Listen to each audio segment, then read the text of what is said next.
नमस्कार दोस्तों, कैसे हैं आप लोग? उम्मीद करता हूं कि आप सभी काफ़ी अच्छे होंगे। तो आज कुछ चर्चा कर लेते हैं। इस समय विधानसभा इलेक्शन चल रहे हैं 5 राज्यों में। दूसरे फेज़ का इलेक्शन हो चुका है। तो सभी पार्टियां अपना-अपना दमखम लगा रही हैं इस चुनाव को जीतने के लिए। और सबसे महत्वपूर्ण है, सबसे ख़ास जो है यूपी का इलेक्शन। यूपी का इलेक्शन आप जानते ही हैं कि यह मिनी इलेक्शन कह सकते हो लोकसभा के लिए, लोकसभा से पहले। और जो यूपी जीत लिया वो उसके दिल्ली की कुर्सी सुरक्षित हो जाती है। तो यह समझिए कि आप नरेंद्र मोदी का इलेक्शन, प्रधानमंत्री का इलेक्शन 2024 का वह डिसाइड करेगा 2022 का यूपी इलेक्शन। और अन्य राज्यों में भी चुनाव गोवा, उत्तराखंड, पंजाब और मणिपुर में भी हो रहे हैं। तो आप यह समझिए कि इस मुकाबले में उत्तर प्रदेश में जो इलेक्शन है, सभी पार्टियां अपने अपने हिसाब से ताकत झोंक रही हैं। मुख्य मुकाबला समझा जा रहा है कि बीजेपी और समाजवादी पार्टी के बीच में है। और बीजेपी इस बार अपने सीएम कैंडिडेट के रूप में योगी आदित्यनाथ को खड़ा की है। उनके सीएम फेस के रूप में लड़ रही है चुनाव। और समाजवादी पार्टी अखिलेश यादव की। कुछ खास बात यह है कि 2012 में आपको पता ही था कि समाजवादी पार्टी मुलायम सिंह यादव के फेस के रूप में लड़ी थी और अखिलेश यादव को मुख्यमंत्री बनाया गया। वैसे ही 2017 में नरेंद्र मोदी के फेस से इलेक्शन लड़ा गया और योगी आदित्यनाथ को मुख्यमंत्री बनाया गया। इस समय अखिलेश यादव और योगी आदित्यनाथ दोनों मुख्यमंत्री के चेहरे हैं। तीसरा कैंडिडेट आपके बसपा सुप्रीमो मायावती जी लड़ रही हैं। लेकिन वो पहले के मुकाबले उस फाइटिंग स्पिरिट के साथ नहीं आ रही हैं जैसे कि उन्हें जाना जाता है। पूरे नोटिफिकेशन जारी होने तक उन्होंने कोई रैलियां नहीं किया, कोई अपनी प्रेजेंस नहीं दिखाया। लेकिन इसका मतलब यह नहीं कि उनको आप इग्नोर कर सकते हैं, क्योंकि वह अपने दम पर एक बार मुख्यमंत्री रह चुकी हैं। फुल मेजोरिटी से 2007 में अपनी सरकार बनाई थी, 2007 से 12 के बीच में। उससे पहले भी 3 बार मुख्यमंत्री बन चुकी हैं। तो आप उन्हें इग्नोर नहीं कर सकते हैं। उनका अपना दलित वोट बैंक है और दलित, मुस्लिम और अदर बैकवर्ड क्लास के वोटर्स मिल करके उनको फाइट में लेके आते हैं। लेकिन इस बार समझने की बात यह है कि 2017 में और 2019 में भले ही बसपा कुछ खास ना कर पाई हो, लेकिन उसके वोट बैंक अभी भी 22% है। उसका खुद का वोट बैंक नहीं फिसला है, लेकिन वह विश्वास, मुस्लिम वोटरों का वह विश्वास बसपा के प्रति जाएगा, यह तो आने वाला समय बताएगा। लेकिन इस समय जो झुकाव जो मुस्लिम वोटर का है वो सपा की तरफ ज़्यादा है। तो सपा का वोट, सपा कैसे जीतती है? सपा मुस्लिम वोट और यादव वोट या नॉन यादव ओबीसी वोटर्स से उनका इलेक्शन की राह दिखाई देती है। यदि क्या जैसे कि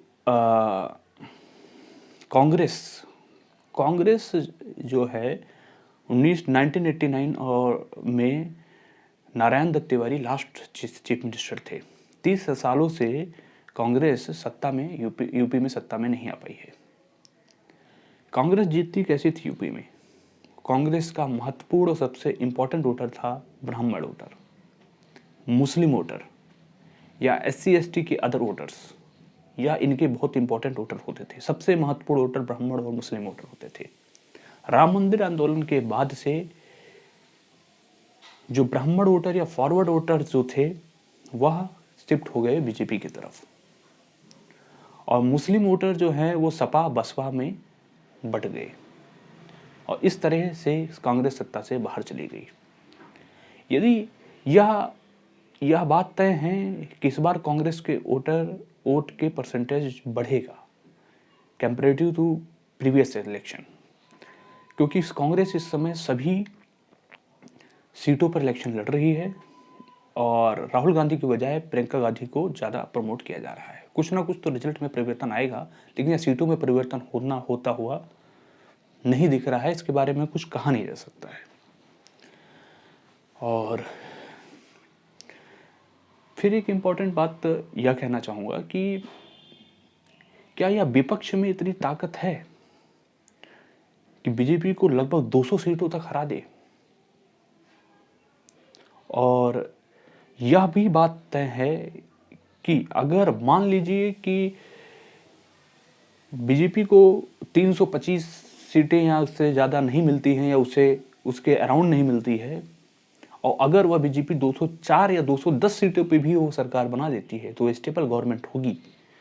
सेंटर में बीजेपी ऑलरेडी मौजूद है और आप जानते ही हैं कि ईडी, सीबीआई और इनका उपयोग कैसे किया जाता है, या पूरी तरीके से लोगों की जान में है। गोवा में कांग्रेस जो है वह प्लस में है। पिछली बार कांग्रेस 21 सीटें जीती थी और बीजेपी 17 सीटें जीती थी, लेकिन फिर भी जोड़ तोड़ से मनोहर पार्रिकर की हेल्प से बीजेपी ने 5 साल गवर्नमेंट चलाया। इस बार गोवा में कांग्रेस की को उम्मीद ज़्यादा है। पंजाब में आपसी युद्ध में की वजह से चरणजीत सिंह चन्नी और अमरिंदर सिंह सिद्धू कॉम्बिनेशन, यह कांग्रेस को काफ़ी घातक करेगा। यह कांग्रेस को नुकसान पहुंचाने का मादा रखता है। और बीजेपी और अमरिंदर सिंह की जोड़ी, जाहिर सी बात है कि बीजेपी को फायदा करेगा। प्रकाश सिंह बादल और सुखबीर सिंह बादल की पार्टी अकाली दल, इसके लिए इलेक्शन में वह इतनी उस तरीके की स्थिति नजर आती नहीं दिख रही है। मणिपुर में कांग्रेस के लिए भी मौका है। मणिपुर, गोवा, उत्तराखंड के लिए कांग्रेस में को मौका है जो अपनी साख बचा ले, क्योंकि द्वंद्व युद्ध जो है, तीरथ सिंह रावत, पुरकर सिंह धामी अलग अलग तरीके से बदल रहे हैं जो मुख्यमंत्री, तो वहाँ इनस्टेबिलिटी क्रिएट हो रही है उत्तराखंड में। यह तो आने वाला वक्त बताएगा, लेकिन यह बात जाहिर सी बात है कि अगर उत्तर प्रदेश में भाजपा जीतती है तो 2024 की राह बीजेपी के लिए आसान हो जाएगी और बड़े आराम से इलेक्शन वो की सीढ़ी पार कर जाएगी। लेकिन सब कुछ निर्भर करता है 10 मार्च के इलेक्शन के रिजल्ट पर। यह केवल संभावनाएं हैं, इन संभावनाओं पर आपको विश्वास नहीं करना चाहिए। धन्यवाद।